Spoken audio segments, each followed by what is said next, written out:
Kitchen ഡയറീസിൻ്റെ പുതിയ വീഡിയോയിലേക്ക് എല്ലാവർക്കും സ്വാഗതം. ഇന്ന് ഞാൻ വന്നിരിക്കുന്നത് വളരെ ഹെൽത്തിയും വളരെ എളുപ്പത്തിലും ഉണ്ടാക്കിയെടുക്കാൻ കഴിയുന്ന രുചികരമായ ഓട്സ് ഉപ്മാവിൻ്റെ റെസിപ്പിയുമായാണ്. ഇതെങ്ങനെയാണ് ഉണ്ടാക്കുന്നതെന്ന് നമുക്ക് നോക്കാം. ഇതിനായി ഒരു പാൻ അടുപ്പിൽ വെച്ച് ചൂടായതിന് ശേഷം അതിനകത്തേക്ക് 1 കപ്പ് അളവിൽ ഓട്സ് ചേർത്ത് കൊടുക്കുന്നുണ്ട്. ഓട്സ് ചേർത്ത ശേഷം തീ മീഡിയം ഫ്ലെയിമിൽ വെച്ച് നമുക്കിതൊന്ന് റോസ്റ്റ് ചെയ്തെടുക്കാം. ഇവിടെ ഞാൻ റോൾഡ് ഓട്സ് ആണ് എടുത്തിരിക്കുന്നത്. നിങ്ങൾക്കിതിന് പകരം നോർമൽ ഓട്സും ഉപയോഗിക്കാവുന്നതാണ്. അപ്പോൾ ഓട്സ് നന്നായി റോസ്റ്റ് ചെയ്തിട്ട് ഉപ്മാവ് ഉണ്ടാക്കിയാൽ നല്ല പെർഫെക്റ്റ് ടെക്സ്ചറിൽ നമുക്ക് കിട്ടും. അപ്പോൾ ഓട്സ് ഇവിടെ ഞാൻ വറുത്തെടുക്കുന്ന സമയത്ത് ഇതിൻ്റെ ഫ്ലേവർ എല്ലാം നന്നായിട്ട് വരുന്നുണ്ട്. ഈ സമയത്ത് ഞാനിവിടെ ഫ്ലെയിം ഓഫ് ചെയ്ത് ഇത് ഒരു പ്ലേറ്റിലേക്ക് മാറ്റുന്നുണ്ട്. അപ്പോൾ ഇത് പ്ലേറ്റിലേക്ക് മാറ്റിയതിന് ശേഷം അതേ പാനിൽ തന്നെ 1 ടേബിൾ സ്പൂൺ അളവിൽ വെളിച്ചെണ്ണ ചേർത്ത് കൊടുക്കുന്നുണ്ട്. വെളിച്ചെണ്ണ ചൂടായതിന് ശേഷം 1/2 ടീസ്പൂൺ കടുക് ചേർത്ത് പൊട്ടിയതിന് ശേഷം 1/2 ടീസ്പൂൺ ഉഴുന്ന് ചേർത്ത് കൊടുക്കുന്നുണ്ട്. ഇത് ഓപ്ഷണൽ ആണ്. പിന്നീട് 1/4 ടീസ്പൂൺ അളവിൽ നല്ല ജീരകവും 2 വറ്റൽമുളക് പൊട്ടിച്ചും ചേർത്തിട്ടുണ്ട്. പിന്നീട് ഇതിനകത്തേക്ക് കുറച്ച് കറിവേപ്പില ചേർത്ത് കൊടുക്കുന്നുണ്ട്. ഒരു കഷ്ണം ഇഞ്ചി ചെറുതായി അരിഞ്ഞെടുത്ത് ഇതിനകത്തേക്ക് ചേർത്ത് കൊടുത്തിട്ടുണ്ട്. ഇതൊന്ന് ഇളക്കിയെടുത്തതിന് ശേഷം പിന്നീട് ഇതിനകത്തേക്ക് ഒരു വലിയ സവാളയുടെ പകുതി കട്ട് ചെയ്ത് ഇതിനകത്തേക്ക് ചേർത്ത് കൊടുക്കുന്നുണ്ട്. അപ്പോൾ ചെറുതായിട്ടാണ് സവാള ഞാനിവിടെ അരിഞ്ഞെടുത്തിരിക്കുന്നത്. നിങ്ങൾക്ക് സവാളയ്ക്ക് പകരം ചെറിയ ഉള്ളി വേണമെങ്കിൽ ചേർത്ത് കൊടുക്കാം. 4-5 ചെറിയ ഉള്ളി ചെറുതാക്കി അരിഞ്ഞ് ഇതിനകത്തേക്ക് ചേർത്ത് കൊടുത്താൽ മതി. അപ്പോൾ സവാള കൂടുതലായിട്ട് നിറം മാറി വരുന്ന സമയം വരെയൊന്നും വഴറ്റേണ്ട ആവശ്യമില്ല.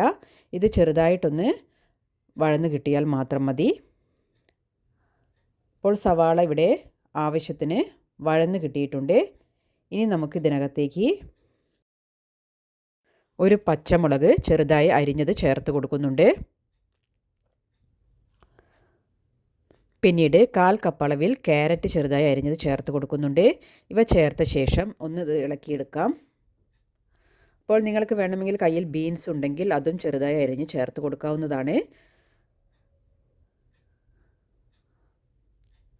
അപ്പോൾ ഇതൊന്ന് വഴറ്റിയതിന് ശേഷം പിന്നീട് ഇതിനകത്തേക്ക് 1/4 കപ്പ് അളവിൽ ചിരകിയ തേങ്ങയാണ് ചേർത്ത് കൊടുക്കുന്നത്.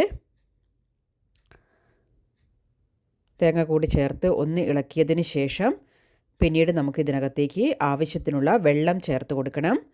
ഇവിടെ ഞാൻ 1 കപ്പ് അളവിലാണ് വെള്ളം ചേർത്ത് കൊടുക്കുന്നത്. 1 കപ്പ് അളവിലാണ് നമ്മൾ ഓട്സ് എടുത്തിരിക്കുന്നത്, അതുകൊണ്ടാണ്.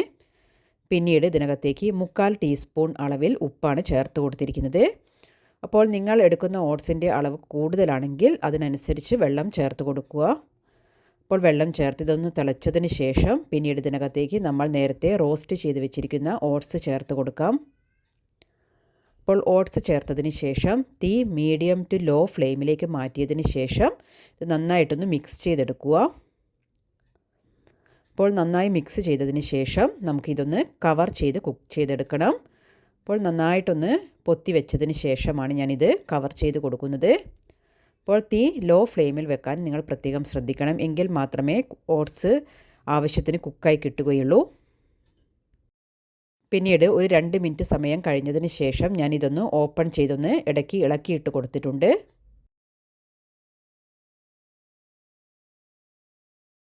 അപ്പോൾ ഇത് നന്നായിട്ടൊന്ന് ഇളക്കിയതിന് ശേഷം പിന്നെയും നമുക്കിതൊന്ന് കവർ ചെയ്ത് ഇതിലെ വെള്ളമെല്ലാം ഒന്ന് വലിയുന്ന സമയം വരെ നമുക്ക് കുക്ക് ചെയ്തെടുക്കാം. അപ്പോഴേക്കും ഓട്സ് എല്ലാം ആവശ്യത്തിന് കുക്കായി കിട്ടിയിട്ടുണ്ടാവും.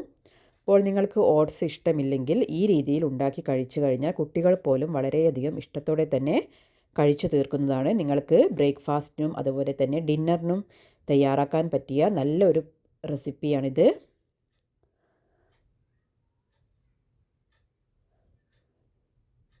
അപ്പോൾ വെളിച്ചെണ്ണ ചേർക്കുന്ന സമയത്ത് നിങ്ങൾക്ക് 1 ടീസ്പൂൺ നെയ്യ് കൂടെ ചേർത്ത് കഴിഞ്ഞാൽ രുചി കൂടും.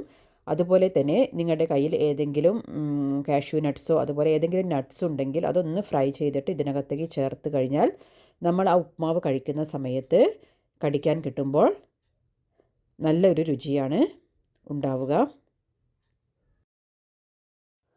അപ്പോൾ വളരെ എളുപ്പത്തിൽ തന്നെ നമുക്ക് വൈകുന്നേരങ്ങളിലൊക്കെ തയ്യാറാക്കിയെടുക്കാൻ പറ്റിയ ഒരു റെസിപ്പിയാണ്.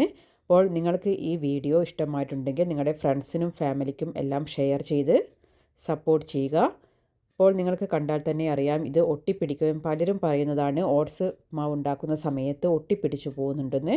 അപ്പോൾ ഈ ഒരു രീതിയിൽ ഉണ്ടാക്കി കഴിഞ്ഞു കഴിഞ്ഞാൽ നിങ്ങൾക്ക് ഒന്നിനോടൊന്നൊട്ടാത്ത വിധത്തിൽ തന്നെ നല്ല പെർഫെക്റ്റ് ആയിട്ട് തന്നെ തയ്യാറാക്കിയെടുക്കാൻ കഴിയുന്നതാണ്. അപ്പോൾ ഉപ്മാവ് ഇവിടെ റെഡി ആയിട്ടുണ്ട്. ഇത് ഞാനൊരു സെർവിങ് ബൗളിലേക്ക് മാറ്റുന്നുണ്ട്. നിങ്ങൾ ആദ്യമായിട്ടാണ് ഈ ചാനലിലെ വീഡിയോ കാണുന്നത് എങ്കിൽ താഴെയുള്ള സബ്സ്ക്രൈബ് ബട്ടൺ ഒന്ന് പ്രസ് ചെയ്തതിന് ശേഷം അതിനടുത്തുള്ള ബെൽ ബട്ടൺ കൂടെ എനേബിൾ ചെയ്ത് വെക്കുക. എങ്കിൽ മാത്രമേ ഞാൻ അപ്ലോഡ് ചെയ്യുന്ന വീഡിയോയുടെ നോട്ടിഫിക്കേഷൻ നിങ്ങൾക്ക് ലഭിക്കുകയുള്ളൂ. അപ്പോൾ നിങ്ങളെല്ലാവരും ട്രൈ ചെയ്തതിന് ശേഷം അതിൻ്റെ ഫീഡ്ബാക്ക്സ് എല്ലാം കമൻസായി അറിയിക്കുക. Thank you for watching.